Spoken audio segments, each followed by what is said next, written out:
Good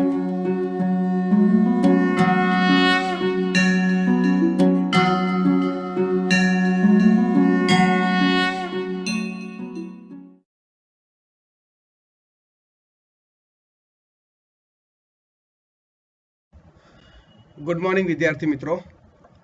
હવે last લેક્ચરની અંદર મિત્રો આપણું જે ચેપ્ટર 1 સજીવ વિશ્વની અંદર આપણે સજીવોના નામકરણ બરાબર એના ઉપર ચર્ચા કરી ગયા. સાથે સાથે લિનિયસ દ્વારા આપવામાં આવેલી દ્વિનામી નામકરણ પદ્ધતિ એના જે નિયમો છે એના ઉપર આપણે સરસ મજાની ચર્ચા કરી. સાથે સાથે ICVN, ICZN એના ઉપર પણ આપણે એક ચર્ચા કરી ગયા કે ભાઈ કેવી રીતે નિયમો બને છે અને કેવી રીતે નક્કી થાય છે કે પૃથ્વી ઉપરના દરેક સજીવ માટે ચોક્કસ એક જ નામનો શું કરવો, ઉલ્લેખ કરવો. બરાબર. સાથે સાથે મેં થોડા એક્સ્ટ્રા એક્ઝામ્પલ ઉપર પણ તમારી સાથે ચર્ચા કરી હતી મિત્રો. બરાબર. તો એ બધા જ ટોપિક જે દ્વિનામી નામકરણ પદ્ધતિ સાથે સંકળાયેલા હતા એ ક્લિયર થઈ ગયા હશે. હવે મેઇન પહેલો મિત્રો આપણો ઉદ્દેશ એવો હતો કે દરેક સજીવને એક ચોક્કસ નામ આપવું અને એ સજીવનું કુદરતના પરિપ્રેક્ષ્યની અંદર શું મહત્વ છે એના ઉપર ખાસ એક ટિપ્પણી કરવી કે ચર્ચા કરવી અથવા તો એક ચાર્ટ તૈયાર કરવો. એક આવો આપણો એક અભિગમ છે જ અને મનુષ્યનો વર્ષોથી રહેલો છે. હવે પ્રશ્નાર્થ એવો છે મિત્રો કે ભાઈ પૃથ્વી ઉપર તો કેટલી અબજો કરોડોની સંખ્યામાં સજીવો વસવાટ કરી રહ્યા છે. એવા તો કેટલાય વિસ્તાર છે કે જ્યાં હજુ મનુષ્ય પહોંચી શક્યો નથી. બરાબર કે નહીં મિત્રો? હજુ પણ આપણે એક વાક્ય હતું જ કે કૂવામાંના દેડકા જેવી સ્થિતિ છે કે જેમ કે કૂવામાંનો દેડકો એટલે મતલબ શું કે ભાઈ જ્યારે દેડકો કૂવામાં હોય છે તેને બસ એ આજુબાજુનો જે કૂવાનો જે વિસ્તાર છે ને એ જ એની એમ સમજે છે કે આ દુનિયા છે. પણ હકીકતમાં આપણે જાણીએ છીએ કેટલી વિસ્તૃત દુનિયા છે. આપણી સ્થિતિ પણ એવી જ છે ને મિત્રો કે આપણે જે વિસ્તારમાં રહેતા હોય બસ આ જ છે જે છે. પણ આપણે સમજી શકીએ છીએ કે અલગ અલગ વિસ્તારોમાં અલગ અલગ રહેણી કહેણી, કેટલા સમાજ રિવાજો, કેટલું બધું છે, કેટલા નીતિ નિયમો છે. તો હવે એને ઓળખવાની વાત ચાલે છે. તો મિત્રો આટલા બધા સજીવોનું નામકરણ કે એ એકી સાથે તો શક્ય નથી કે ભાઈ દરેક સજીવોનું નામ આપવા જવું, એની ઓળખ વિધિ કરવી મિત્રો એ થોડું પ્રશ્નાર્થ ચિહ્ન સમાન કહી શકાય હાલના સમયમાં. તો વૈજ્ઞાનિકો એવું માને છે કે ચલો બધાનું જ નામકરણ ન થાય તો આપણે એને વર્ગીકરણ કરી દઈએ. શું કરવું મિત્રો? વર્ગીકરણ. મતલબ કે એવા વર્ગ તૈયાર કરીએ, બરાબર, એવું એક ફ્લો ચાર્ટ તૈયાર કરીએ કે સજીવને એના લક્ષણોને આધારે અલગ અલગ વર્ગની અંદર આપણે ગોઠવી દઈએ. ખ્યાલ આવે છે કે નહીં તમને? હવે ધારો કે સસ્તન વર્ગના પ્રાણીઓ છે મિત્રો, તો કે સ્તન ગ્રંથિની હાજરી હોવી, શરીર પર રૂંવાટીની હાજરી, બરાબર, કર્ણ પલ્લવનો વિકાસ થવો. તો આ બધા એક સસ્તન વર્ગના પ્રાણીઓના લક્ષણો છે. તો આ લક્ષણો ધરાવતા સજીવોને એક ગ્રુપમાં એક વર્ગમાં આપણે મૂકી શકીએ છીએ. બરાબર. ચલો બધાનું નામ ન થઈ શકે તો કાંઈ નહીં, પણ કમસે કમ એ લક્ષણોને આધારે તરત જ આપણે સજીવને આપણે વિચારી તો શકીએ કે હશે આ વર્ગની અંદર આવતો હશે, કે આની અંદર એનો સમાવેશ થતો હશે. ધારો કે હું હાલત બોલું માછલી, તો તરત જ તમારા આગળ એક સીન કયો યાદ આવ્યો? માછલી તમને યાદ આવે છે ને? કોઈ અન્ય પક્ષી, અન્ય કોઈ પ્રાણી યાદ આવે છે? સીધો માછલીનો આકાર એક ક્લિયર થઈ ગયો. તમને એ પણ યાદ આવ્યું કે ક્યાં વસવાટ કરે? તો કે જલદ જીવનને અનુકૂલન ધરાવે છે. એની પાસે મીન પક્ષો છે, તરવા માટેની વ્યવસ્થા છે, શરીર પર ભીંગડા કે એ ટાઈપના આપણે એમ કહી શકીએ રક્ષણાત્મક આવરણ પણ આવેલા હોય છે. બરાબર કે નહીં? ઓકે, હું તમને કહું કે ગાય, તો તરત જ તમને ગાયનો આકાર, એના 4 પગ છે, સિંગ છે, તરત જ એક આકાર, એનો ખોરાકની બાબત, દૂધ આપવાની બાબત, દરેકે દરેક લક્ષણ તમને તરત જ સામે યાદ આવી જાય છે. હું ગાય બોલે તમને કૂતરું યાદ નથી આવ્યું? ખ્યાલ આવે છે કે નહીં? તો દરેક સજીવના એક ચોક્કસ લક્ષણો તો છે જ. તો એ લક્ષણોને આધારે જો આપણે સજીવોને શું કરી દઈએ મિત્રો, વર્ગીકૃત કરીએ અલગ અલગ વર્ગકોમાં, તો ભલે આપણે બધાનું નામકરણ ન કરી શકીએ, બરાબર, પણ કોઈ સજીવની ઓળખ વિધિ કરવી હોય તો સરળ થઈ જાય.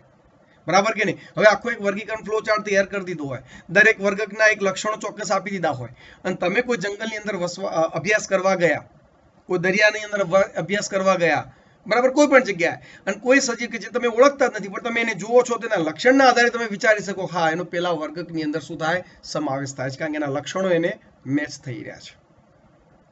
ખ્યાલ આવે છે કે નહીં? એટલે નામકરણ નથી થઈ શકતું પણ કમસે કમ એ સજીવની પ્રોપર એક આપણે ઓળખ કરી શકીએ છીએ.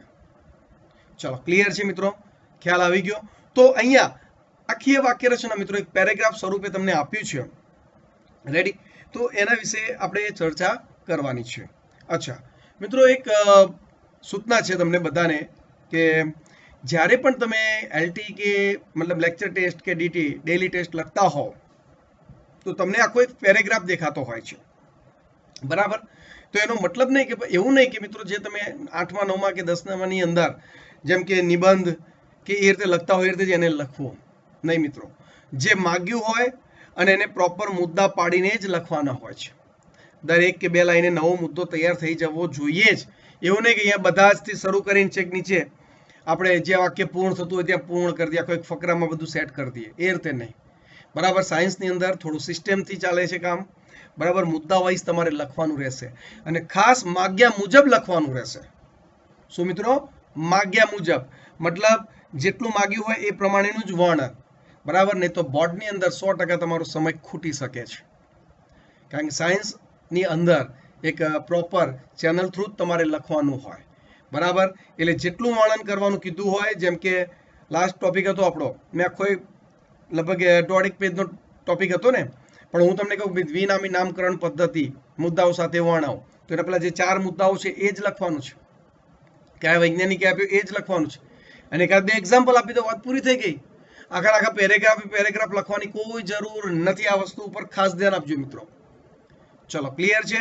એટલે જે માગ્યું હોય એટલું જ અને મુદ્દા વાઇઝ લખવાનું છે, એક સળંગ પેરેગ્રાફ નથી બનાવવાનો, બરાબર? તો દરેક વિદ્યાર્થી આ ખાસ એક સૂચના ધ્યાન આપે જેથી એને આગળ જતા કોઈ તકલીફ પડે નહીં અને મારે ફરીથી કહેવું પડે નહીં. ઓકે? તો હવે આપણે એનસીઈઆરટી સાથે આ વાક્ય રચનાને સમજવાનો પ્રયત્ન કરીએ. જો શું કહે છે મિત્રો, બધા સજીવોનું નામાધિકરણ કરવું શક્ય ના પણ હોય, બરાબર ને? બધા સજીવોને નામ આપવું કેવી રીતે શક્ય છે? પૃથ્વી પર તો કરોડોની સંખ્યામાં સજીવો વસવાટ કરી રહ્યા છે. જેથી પ્રથમ કક્ષાએ સજીવોની અર્થકારક જૂથ વહેંચણી દ્વારા શક્ય બનાવાય છે કે ભાઈ અર્થકારક તમે જૂથ વહેંચણી કરી શકો છો, બરાબર? આ કાર્ય પદ્ધતિને મિત્રો વર્ગીકરણ એટલે કે ક્લાસિફિકેશન કહે છે. મતલબ કે સજીવોને એના લક્ષણોને આધારે વર્ગીકૃત કરવા, અલગ અલગ વર્ગોમાં વર્ગીકૃત કરી દેવા, બરાબર? તો એને મિત્રો વર્ગીકરણ એટલે કે ક્લાસિફિકેશન તરીકે ઓળખવામાં આવે છે. આમ વર્ગીકરણ એક એવી કાર્ય પદ્ધતિ છે કે જેમાં કોઈ પણ સજીવને વર્ગીકૃત કરવાની સગવડ ભરેલી કક્ષાઓ કેટેગરીઝની વ્યવસ્થા હોય, તેમજ કેટલાક સજીવોથી નિરીક્ષણ કરી શકાય તેવા લક્ષણો ઉપર આધારિત હોય મિત્રો, બરાબર? એક કેટેગરીઝ, એક કક્ષાઓ છે, બરાબર? આગળ એક આપણે ચાર્ટ આવવાનો છે કે ભાઈ સૃષ્ટિ, ઉપસૃષ્ટિ મતલબ કે સમુદાય, બરાબર? પછી વર્ગ, બરાબર? શ્રેણી, ગોત્ર, કુળ, પ્રજાતિ, જાતિ, આ એક સ્ટેપ છે મિત્રો, બરાબર? તો એ સ્ટેપને આધારે સજીવોને અલગ અલગ લક્ષણોને આધારે આપણે શું કરી શકીએ? વર્ગીકૃત કરી શકીએ છીએ, બરાબર? અને પછીના ટોપિકમાં એ આવવાનો જ છે, એટલે હું તારે એની બહુ ચર્ચા નહીં કરું એ ચાર્ટની, કારણ કે પછી વારંવાર એકના એક ચાર્ટ ઉપર આપણે વારંવાર ચર્ચા કરીએ એવું તમને લાગ્યા કરે, બરાબર? ઓકે? હવે શું કહે છે જુઓ, દાખલા તરીકે વનસ્પતિ, પ્રાણીઓ, કૂતરા, બિલાડી કે કીટકોના કેટલાક જૂથોને આપણે ઓળખી શકીએ, બરાબર? કીટકની જ વાત કરી મિત્રો, હું કીટકને ધ્યાનમાં લઈને બોલું, બરાબર? હું તરત જ કીટક બોલું શબ્દ તો તમને પેલા પતંગિયા છે, કીડી મકોડા છે, તમને વંદા છે, એવા સજીવો તરત જ તમારા માઇન્ડની અંદર આજુબાજુ આવવા લાગે છે, બરાબર? તો તરત જ એક એક જૂથ વહેંચણી થઈ ગઈ ને.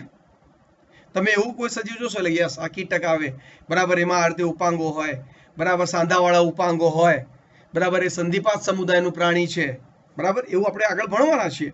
તો બધા તરત જ ટોપિક તમારા માઇન્ડમાં ક્લિયર થવા લાગે.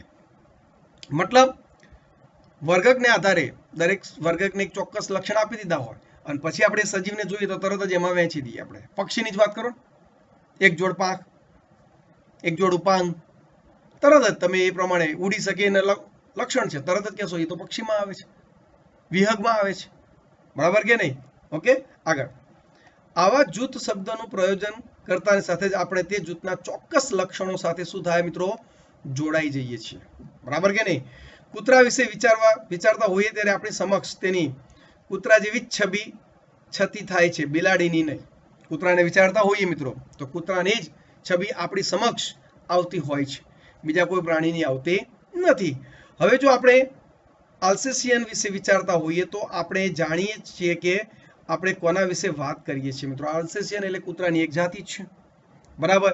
તો તરત જ એક સ્પેસિમેન, એક જાતિ છે કે ભાઈ પ્રોપર એનું એક વર્ચસ્વ છે, તો તરત જ આપણે એ કૂતરાને વિચારતા હોઈએ છીએ, બરાબર? ઓકે. એ જ રીતે કોઈ સસ્તન પ્રાણી, બરાબર, ભાઈ મેમલ પ્રાણી જૂથની વાત કરીએ તો તમે તેવા પ્રાણી વિશે વિચારતા હશો કે જેમાં બાહ્ય કર્ણ પલ્લવ, શરીર પર વાળ હોવા, સ્તનગ્રંથિઓની હાજરી હોવી, એ તરત જ તમને કોની તરફ લઈ જાય છે? સસ્તન પ્રાણીઓના લક્ષણ તરફ લઈ જતું જોવા મળે છે. ખ્યાલ આવી ગયો? એટલે અહીંયા જૂથ વહેંચણી છે મિત્રો, વર્ગકોની વહેંચણી છે, વર્ગક બનાવી દીધા છે કે ભાઈ આ લક્ષણો ધરાવતો એક વર્ગક.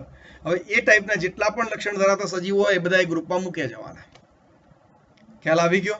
રેડી? તો એ રીતે બધા સજીવોને આપણે નામ ના આપી શકીએ તો વર્ગીકરણને આધારે આ સજીવોને અલગ અલગ ગ્રુપમાં વર્ગીકૃત તો કરી શકીએ છીએ, જેથી એમનો અભ્યાસ આપણા માટે કેવો બની જાય મિત્રો? સરળ બનતો જોવા મળે છે. ચલો, ક્લિયર છે દરેકને? ખ્યાલ આવી ગયો? આગળ શું કહે છે જોઈએ. તેવી જ રીતે વનસ્પતિઓમાં જો ઘઉં વિશે આપણે વાત કરતા હોઈએ ત્યારે આપણા મગજમાં ઘઉંની જ છબી ત્રાદૃશ્ય થાય છે, બરાબર ને? ઘઉં વિશે ચર્ચા થઈ, ઘઉં યાદ આવે કે નહીં? કોઈ બીજો વનસ્પતિ યાદ આવી? ચોખા નહીં કે ચોખા અથવા તો અન્ય વનસ્પતિ? ઘઉં જ યાદ આવે છે ને, બરાબર? આથી કૂતરાઓ, બિલાડીઓ, સસ્તન, ઘઉં, ચોખા, વનસ્પતિઓ, પ્રાણીઓ વગેરે જેવા સજીવોમાં અભ્યાસ માટે સુલભ કક્ષાઓ પાડેલી છે.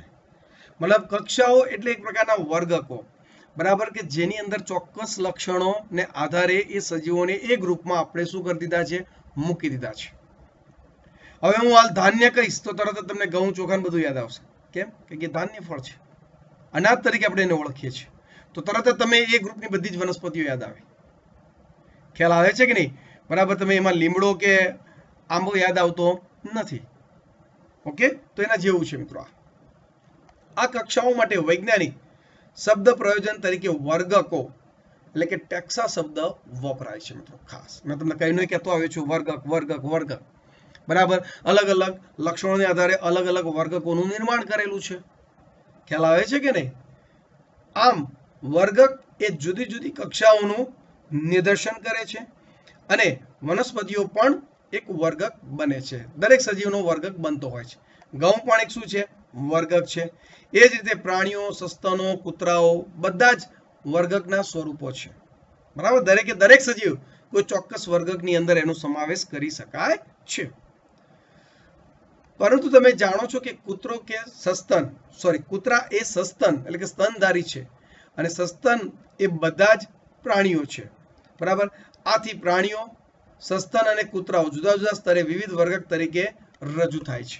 હવે મિત્રો કૂતરો એમ જોવા જઈએ તો સસ્તન વર્ગનું જ પ્રાણી છે, બરાબર. એટલે જો આપણે તમે પ્રાણી વર્ગીકરણની વાત કરીએ, તમે આગળ 9મા યા 10મા ધોરણની અંદર તમારે ચાર્ટ આવી ગયો છે, બરાબર. પેલું ઉભયજીવી, સરીસૃપ, વિહંગ અને સસ્તન, તો કૂતરો સસ્તન વર્ગનું જ પ્રાણી છે, બરાબર.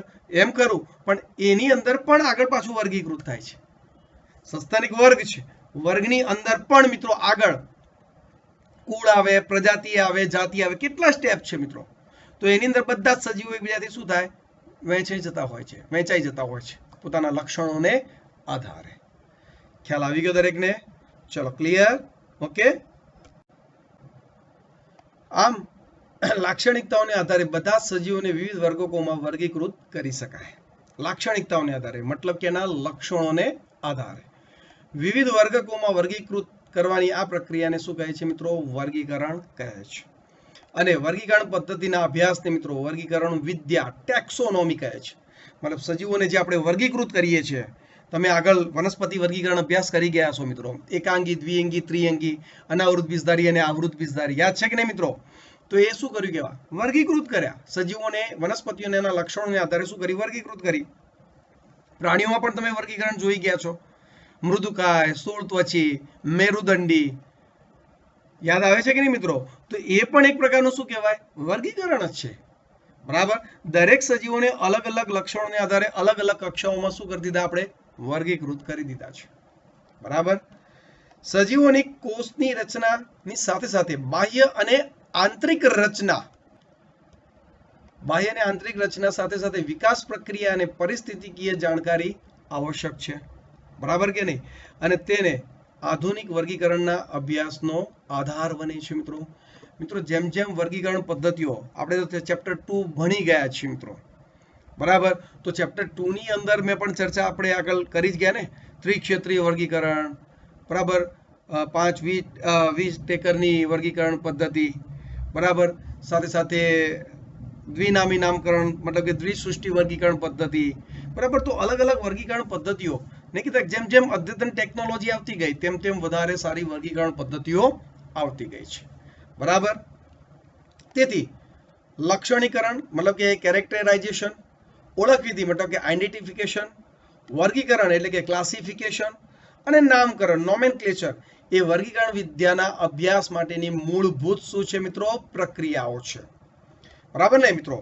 લક્ષણીકરણ કેરેક્ટરાઇઝેશન મતલબ દરેક સજીવનું એક ચોક્કસ લક્ષણ છે, તો એ લક્ષણને આધારે એની વહેંચણી કરવામાં આવે. ઓળખવિધિ આઇડેન્ટિફિકેશન, કોઈ સજીવને તમે જુઓ છો તેના લક્ષણો શું છે, લક્ષણને આધારે જ કોઈ ગ્રુપમાં મૂકશો ને, એટલે વર્ગીકરણ ક્લાસિફિકેશન કર્યું. અને આ બધું જ થઈ જાય પછી તમે એનું નામકરણ પણ કરી શકો છો. બરાબર. તો આ બધી રીતે આપણને એક ફાયદો શું થાય? એ સજીવની સંપૂર્ણપણે આપણને ઓળખવિધિ થઈ જાય છે. ખ્યાલ આવે છે કે નહીં? એ સજીવ વિશે આપણે કમ્પ્લીટ મતલબ કે એના વિશે માહિતગાર થઈ જતા હોઈએ છીએ. ચલો, ક્લિયર છે?